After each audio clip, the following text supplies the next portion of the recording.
Merci à Instant Gaming qui sponsorise la vidéo. Instant Gaming est un site de clés en ligne où vous pouvez acheter des jeux moins chers, c'est le site que j'utilise afin d'avoir de grosses réductions. Actuellement il y a un concours dans le lien de la description où vous pouvez tenter de gagner le jeu de votre choix, marquez juste votre jeu et cliquez sur participer. Bon courage à tous et bonne vidéo. Je pense que vous connaissez tous les films John Wick. Ce sont des films d'action très nerveux et bourrins où le gars tue plein de gens avec des armes qui sont parfois plutôt originales, on va dire ça comme ça. Il se prend de grosses dérouillées par moment, mais en vrai il est juste trop fort. Donnez-lui même un simple crayon et il fera un carnage. Mais du coup, perso, je me demande, est-ce qu'il est si fort que ça? Et si oui, quelle est sa vraie force? Eh bien, c'est ce qu'on va voir aujourd'hui. D'ailleurs, juste avant de commencer, je vois qu'il y a une bonne partie d'entre vous qui regardent les vidéos sans être abonnés. Donc, si vous aimez la pop culture et que vous souhaitez soutenir mon travail, je vous invite à vous abonner. Ça aiderait grandement la chaîne.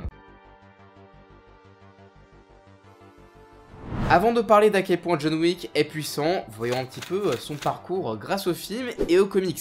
Car oui, il existe des comics John Wick qui nous en apprennent un petit peu plus sur les origines du croque-mitaine. John est né sous le nom de Jardini Jovanovich en Biélorussie. Orphelin dès son enfance, on apprend dans les comics qu'il y passa une partie à El Sozel, une ville du Mexique où il s'amusait, sûrement pour suivre, à voler des criminels. À un moment donné, il a été recruté par la Ruska Roma, une organisation criminelle assez puissante qui obéit à la haute table. C'est le conseil formé des 12 patrons des plus puissantes organisations criminelles du monde, et qui est en soi la figure d'autorité suprême du monde du crime. John a été alors formé par la directrice, la dirigeante de la Ruska Roma, au maniement d'armes à feu, aux arts martiaux, à l'infiltration, enfin bref, elle l'a formé à devenir un assassin d'élite. On peut supposer, vu le tatouage qu'il a dans le dos, qui dit Fortis Fortuna Adiuva, qu'il a ensuite passé un moment dans la marine, car le 3e régiment d'infanterie de la marine américaine possède un slogan très similaire, que ce soit dans son écriture ou dans son sens, à celui que John a sur le dos. Mais ça, ce n'est qu'une supposition, car pour l'instant, ça n'a jamais été confirmé dans les films.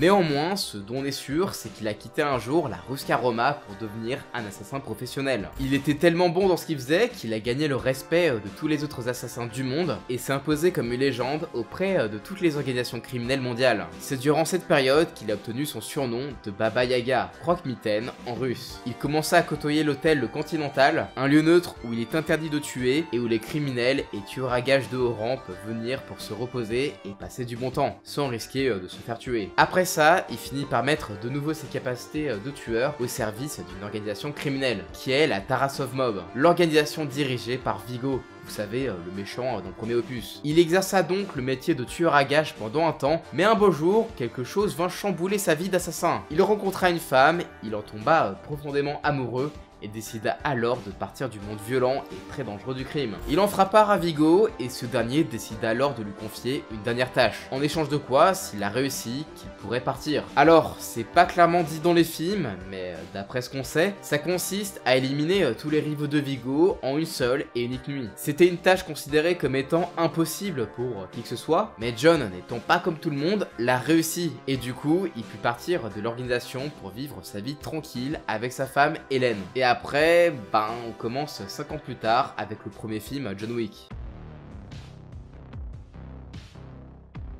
Maintenant que vous avez un aperçu de qui est le bonhomme et de son parcours, on va parler de sa puissance. Et vous allez voir que par moments, John est à la limite du surhumain et c'est pas pour rien qu'il est le meilleur assassin au monde. Tout d'abord, on va commencer par toutes ses compétences qui n'incluent pas le combat. John est quelqu'un de très intelligent vu qu'il parle plusieurs langues, comme par exemple l'italien, le russe, l'anglais, bien sûr, ou encore la langue des signes. Il a également de bonnes connaissances du corps humain, on l'a déjà vu se soigner tout seul, ou encore planter précisément une lame dans l'aorte d'un ennemi, pour l'obliger à arrêter le combat. C'est aussi un maître de l'infiltration, et à ce sujet-là, il a 2 faits d'armes plutôt impressionnants. Le premier, c'est quand il a infiltré très aisément la boîte, le cercle rouge dans le premier volet, pour y tuer Lozef qui s'y cachait. Vous savez, le gars très con qui a tué son chien et volé sa voiture. Et on peut également penser au moment où il a été chargé de tuer Gianna D'Antonio, une des membres de la haute table. Et pour réussir cette mission presque impossible, il est passé par les catacombes, esquivant ainsi toute la garde rapprochée de la meuf. Et c'est quand même pas rien, car je vous vous rappelle que cette femme est l'une des 12 personnes qui siègent à la haute table, ce qui fait d'elle une des personnes les plus puissantes du monde. Et du coup, avec ce titre,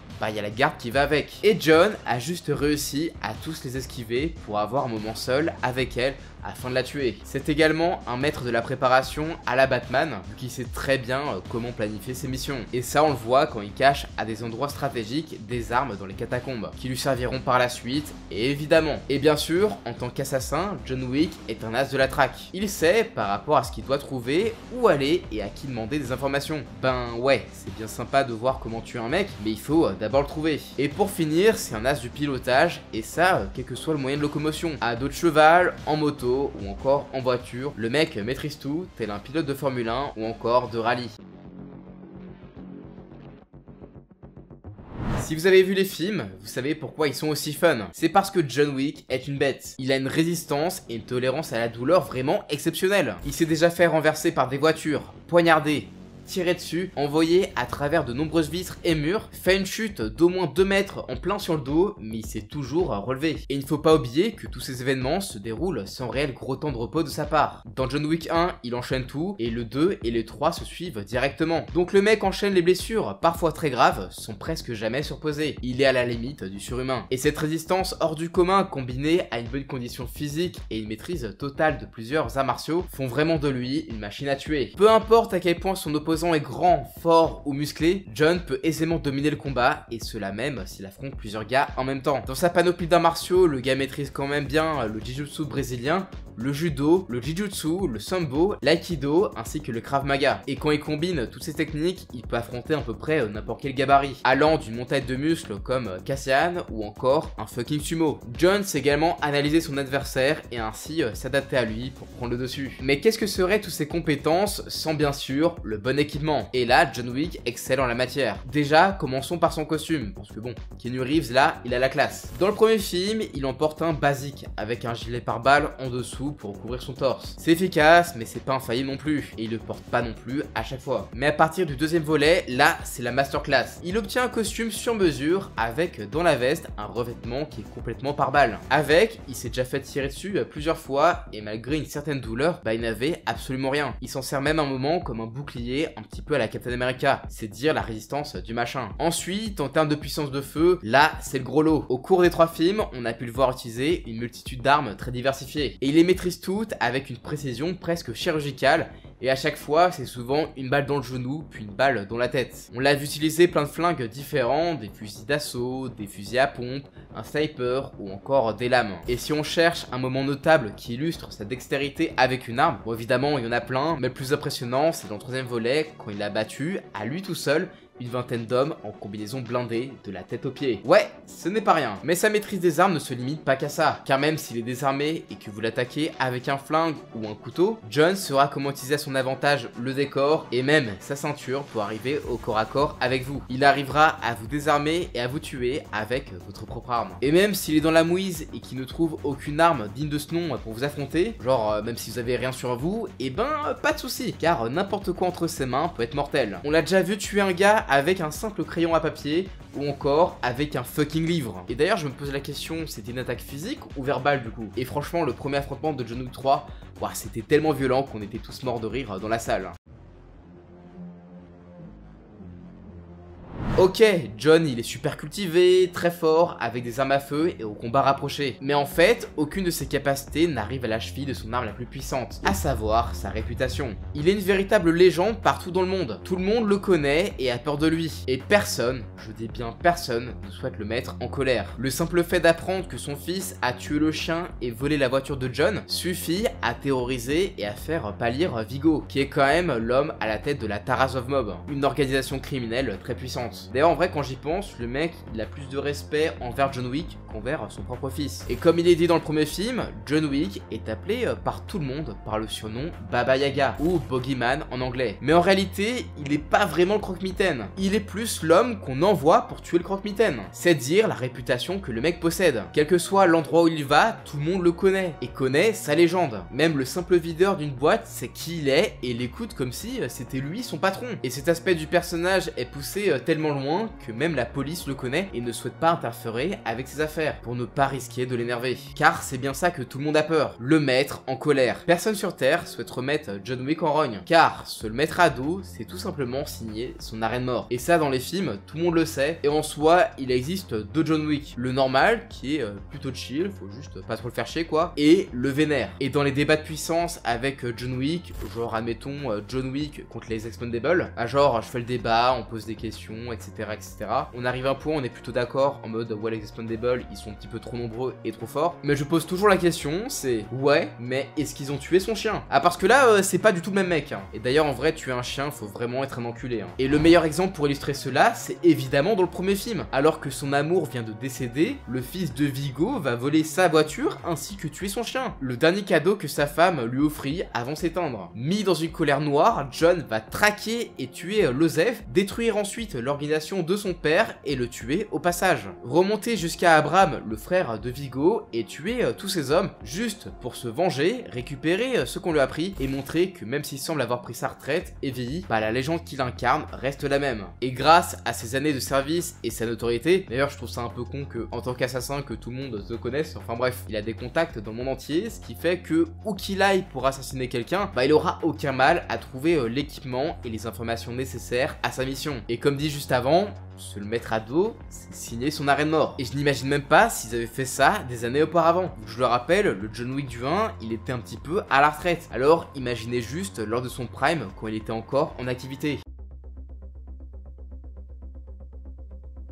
Comme vous l'aurez compris, John Wick est surpuissant. Il est fort, résistant, déterminé et ne s'arrête jamais tant que sa mission n'est pas finie. C'est le meilleur tueur à gages de la planète et gare à ceux qui le mettent en colère. Cependant, face à un tel gars, on peut légitimement se demander, bah est-ce qu'il est si fort que ça? Genre, il perd jamais le type. Parce que oui, même si les films sont jouissifs parce que le mec il déglingue un peu tout le monde, bah faut qu'il y ait quand même un petit peu de tension. Et je vais sans doute en décevoir certains, mais si, John Wick a beau être très fort, il n'est pas infaillible. Et il est passé près de la mort à de nombreuses reprises. Et je vais vous donner quelques exemples. Dans le premier volet, quand il est au cercle rouge, il a réussi à tuer tout le monde. Sauf un gars qui l'a battu, il l'a poignardé au ventre, et le pauvre John se fera jeter du haut du balcon. Et à ce moment-là, John, il est blessé et complètement sonné. Ce qui fait qu'il aurait très bien pu se faire tirer dessus. Et en vrai, si le tireur s'était mis à une bonne distance, sans trop s'approcher, je doute que John aurait pu esquiver ses tirs ou aller au corps à corps avec lui pour l'abattre. Bon après, depuis le début, il avait une arme, donc en soi, il peut se défendre. Mais pendant le moment où il est à terre, si t'arrives discrètement, tu sors une arme, tu vises bien et tu lui tires dessus, bah en vrai, c'est finito. Ensuite, toujours dans le premier film, on peut également se rappeler du moment où John se fait attraper et est maîtrisé par les hommes de Viggo. À ce moment-là, il pouvait absolument rien faire, il était attaché et il n'était pas capable de réagir de quelque manière qu'il soit. Sans l'aide du personnage joué par Willem Dafoe, bah il se serait tout simplement fait étouffer et serait donc mort en fait. Donc John a beau être le meilleur assassin de la planète, il est loin d'être imbattable. Et si vous me croyez toujours pas, bah en fait rappelez-vous dans le troisième film, quand il affronte Zero et ses élèves, c'était un beau combat, c'était très stylé, mais il se faisait dominer. S'ils n'avaient pas été des gros fanboys de John en souhaitant avoir un beau combat contre lui, bah ils auraient pu le tuer assez facilement à plusieurs reprises. Et d'ailleurs, est-ce que vous vous souvenez de la fameuse tâche impossible que Viggo avait confiée à John et qu'il avait réussi? Bah en fait, on apprend dans le second opus qu'il n'a pas réussi tout seul cette mission. Contrairement à ce que tout le monde pense, car il a demandé de l'aide à Santino d'Antonio et de ses hommes. Donc, même s'il a sûrement tué à lui tout seul énormément de gens ce soir-là, bah ça met quand même un sacré coup à la légende qu'il incarne. Et je pense que s'il avait été tout seul, ça aurait été une mission suicide. Bon après, même s'il manque de se faire tuer plusieurs fois, John Wick reste quand même une légende incontestée de son univers, dont le nom suffit à effrayer n'importe quelle personne, et qui reste malgré tout l'assassin ultime, avec plus de 300 personnes tuées au sein des 3 films en temps d'écran. Et pour vous donner un ordre d'idée, c'est plus que Jason et Michael Myers réunis. Et d'ailleurs j'ai une question à vous poser, est-ce que John est réellement aussi puissant qu'il en a l'air? Et en vrai, est-ce que vous avez hâte pour le prochain film? Perso, je suis méga chaud. Et en vrai, est-ce que vous avez vu le film? Perso, je l'ai vu, c'était juste trop bien. Dites-le moi dans les commentaires, ça m'intéresse et je me ferai une joie de vous lire. Pensez à vous abonner, à partager la vidéo si c'est pas déjà fait, et n'hésitez pas à me suivre sur mes autres projets, genre TikTok ou encore ma chaîne manga. Et je vous dis à la prochaine, ciao!